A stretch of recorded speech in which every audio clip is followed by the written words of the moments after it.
சாதத்தில் போட்டு சாப்பிட வேண்டியதா, நல்லாயிருக்கும், சுவையாக இருக்கும். ட்ரை பண்ணி பாருங்கள். பாவக்காய் கட் பண்ணி வச்சுருக்கேன். இது எப்படி பருப்பில் போட்டு குழம்பா வச்சு சாப்பிட்லான்னு பார்க்கலாம் வாங்க. கசப்பு இல்லாமல் எப்படி செய்யலான்னு பார்க்கலாம். கடாய் சூடு பண்ணிடலாம். கட் பண்ணி வச்சுருக்க பாவக்காயை சேர்த்திக்கலாம், வணக்கிக்கலாம். இந்த தண்ணி கொஞ்சம் வற்றட்டும். நல்லா வணக்கியாச்சு பாருங்கள். இந்த அளவுக்கு வணக்கியாச்சு.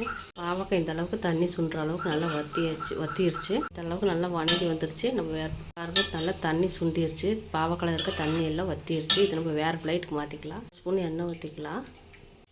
கடுகு அரை ஸ்பூன் சேர்த்திக்கலாம். சீரகம் அரை ஸ்பூன் சேர்த்திக்கலாம். வெங்காயம், சின்ன வெங்காயம் ஒரு 5 வெங்காயம் கட் பண்ணி வச்சுருக்க. பெரிய வெங்காயம் 1 வெங்காயம், கருவேப்பிலை. சின்ன வெங்காயம் பெரிய வெங்காயம் ரெண்டுமே கலந்து போட்டுக்கிற டேஸ்ட் நல்லாயிருக்கும். வெங்காயம் வணங்க வேண்டாம், உடனே நம்ம பாவக்காயை சேர்த்துக்கலாம். வெங்காயம் வணங்குறதுக்கு முன்னாடியே நம்ம பாவக்காய் சேர்த்து அதோடு சேர்த்து வணக்கிடலாம். எல்லாம் நல்லா வணங்கி வந்துடும். டேஸ்ட் நல்லாயிருக்கும். அளவுக்கு சேர்த்துக்கலாம். போட்டு நல்லா கிளறி விட்டுடலாம். பாருங்கள், நல்லா வணங்குது. இது கூடவே நான் 2 தக்காளி கூடவே 2லேருந்து 3 தக்காளி கட் பண்ணி வச்சுருக்கேன் சேர்த்துக்கிறேன். 10 பல் பூண்டு பொடியாக கட் பண்ணி வச்சுருக்கேன், அதையும் சேர்த்துக்கிறேன். பூண்டு இப்படி நம்ம வணக்காமல் போட்டால் அது வெந்து வந்தால் சாப்பிடும்போது நல்லாயிருக்கும். வாயில் கடி போட நல்லாயிருக்கும்.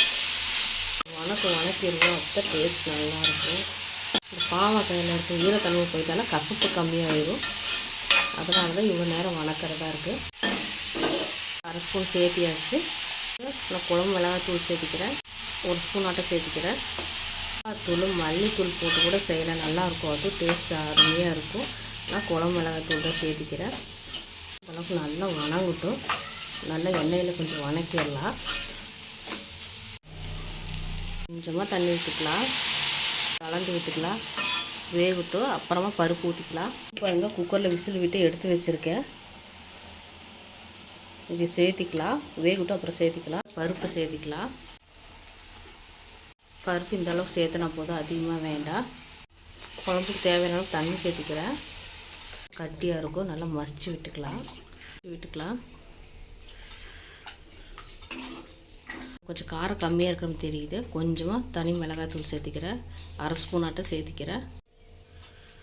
பெருங்காயத்தூள் 1 ஸ்பூன் சேர்த்திக்கலாம். கம்மியாக இருக்குங்கிறனால தான் நான் இப்போ சேர்த்திக்கிறேன். தனி மிளகாய்த்தூள் கொஞ்சமாக சேர்த்திக்கிட்டேன்.